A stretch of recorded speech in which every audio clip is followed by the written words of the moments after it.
Countertops. Everybody's got them.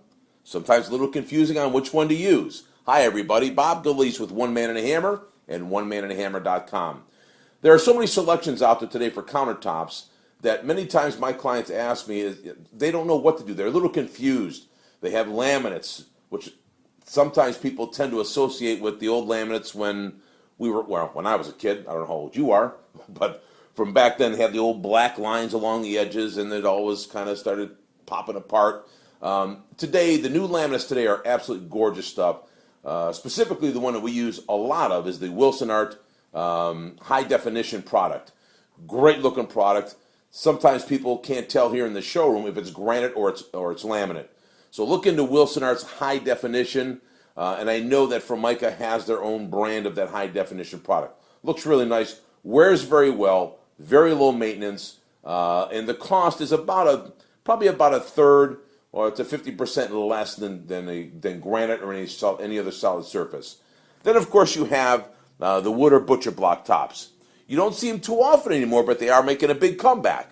They're making them so gorgeous today. They've done a lot of new things with the new materials and the way that they're being used, sometimes as just part of a kitchen, not necessarily the entire kitchen. But there is maintenance. You do have to maintain butcher block. Obviously, they do wear. The knives go through them, and you're going to have that same wear, but some people like that character. So be prepared to maintain a butcher block countertop. A poured-in-place concrete. I've never used it. I've seen it. I've seen it done. It does stain very easily. It's really, really heavy. You're going to have to make sure that your cabinets are sitting on a rather solid floor if you're going to pour in place concrete for your countertops. The nice part of the concrete is that you can color them. You can swirl in color. You can do all kind of different things. You can have it semi-gloss, high gloss, all kind of things you can do there. And then, of course, there's ceramic or porcelain tile. To me, it's a no-brainer. I know ceramic has grout. When the right products are used and the right grout is used, having tile on a countertop, which I had for 11 years in my first home, it's a no-brainer. It's easy to maintain if it's done properly, okay? And I am using my cheat sheet here. There's so much to know. Granite, natural stones, granite's all over the place. Easy to maintain. Some people think or have heard that you have to seal it every 6 months. Really not true. If the fabricator that is installing the granite does, again, his job properly or her job properly, they put a sealer on there that's going to last a long, long, long time. I've had granite countertops now for about 8 years, and we have never sealed it except for the first time after they installed it. So granite is a great choice. It's a great choice for heat. You want to take a hot pan off the stove, put it on the granite, obviously you can do that. They are a little porous. There's certain granites that are a little porous, so be careful. Make sure you ask. And I'm not talking about marble, granite. Marble is very, very, very porous. Do not use marble on a countertop. Not a good idea. The engineered stones such as quartz, very scratch resistant, non-porous, hard to stain, doesn't require sealing.